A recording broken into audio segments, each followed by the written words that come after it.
Yo vi un video tuyo extraordinario que me encantó. Te felicito, llamo a todos a que los vean. ¿Cómo que se llama? Es un podcast, Realpolitik se llama, Realpolitik. un podcast que está en mi canal de YouTube. Ajá, donde tú explicas este tema de este divorcio necesario, sobre el tema de las culpas, y te metes bien ahí. Te lo pongo así pues para que entre. Mira, sí, te agradezco la cuña que me haces al podcast. El podcast que estamos haciendo, que se llama Realpolitik, es un esfuerzo por hacer un poco de pedagogía política.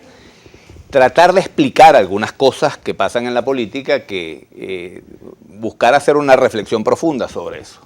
Es un podcast hecho para gente que no es político, pero que se interesa por lo que está pasando en el país y por toda la situación que estamos viviendo. Y el último episodio que estábamos haciendo referencia un rato antes del programa, hablo sobre la desesperanza aprendida. Es un poco el sentimiento de desesperanza que hay hoy, que está reflejado en las encuestas. 78% rechaza el gobierno, pero 80% rechaza también a la oposición. Es decir, tenemos un país que está rechazando al liderazgo político general. Hay una orfandad de liderazgo político y eso es gravísimo para un país. Pero este episodio de la desesperanza aprendida, básicamente lo que habla es de ese concepto que lo desarrolló un profesor llamado Seligman, que hizo un experimento con perros, que es interesante que podamos hablar de esto con los que nos están escuchando, para entender por qué ese estado de resignación en el que estamos, como que no hay nada que hacer. Él puso 2 grupos de perros en unas jaulas con unos arneses electrificados. Y a los perros, cuando sonaba una campana, unos segundos después venía una descarga eléctrica.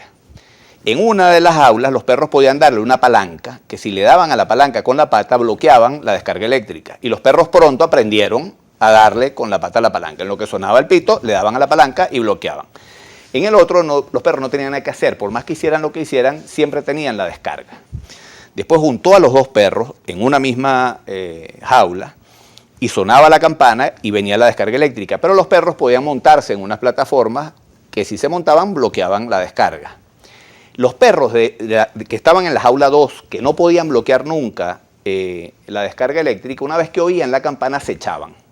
Mientras los otros rápidamente aprendieron qué era lo que tenían que hacer para no recibir la descarga. Eso es lo que él llama desesperanza aprendida. Es decir, después de muchos esfuerzos por evitar algo, por tratar de lograr un objetivo y que termina convirtiéndose siempre en fracaso, termina generándose la sensación de que no hay nada que hacer. Y lo interesante del experimento era que los perros que habían estado en la segunda jaula ni siquiera eran capaces de ver lo que hacían los otros para evitar la descarga. Ellos oían la campana y se echaban. Es un poco lo que está pasando con nosotros, que queremos cambiar este gobierno, y sentimos de alguna manera que ya se intentó todo. Se intentó la abstención, se intentó votar, se intentó las guarimbas, se intentó paro petrolero, se intentó todo, y estamos en una suerte de, bueno, no hay nada que hacer, de esto no vamos a salir nunca.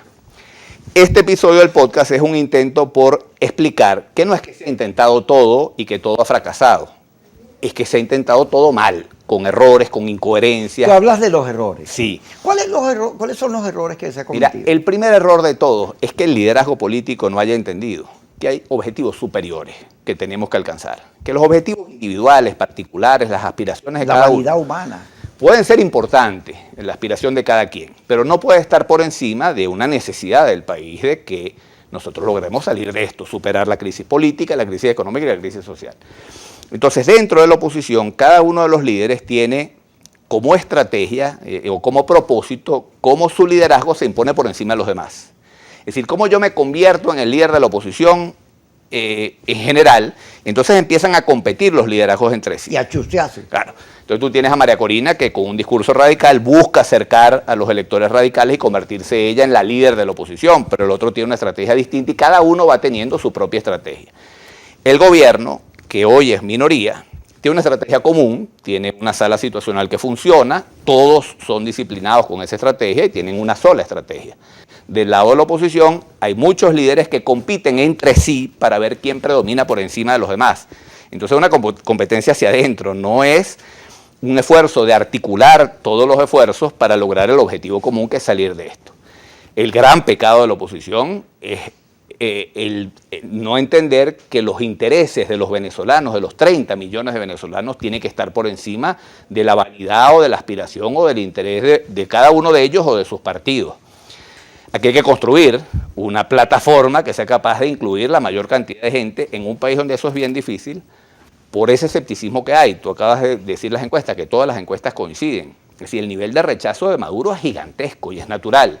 Ahora, el nivel de rechazo de los líderes de la oposición, de cada uno de ellos, es el mismo tamaño que el de Maduro. Y la gente tiene razón porque lo que perciben es que esos líderes están más pendientes de buscar el poder como un fin que como un instrumento. Es decir, yo quiero un líder que busque el poder como un instrumento para servirme a mí, para servir a la comunidad, para servir al país. Yo no quiero un líder político que busque el poder como un fin.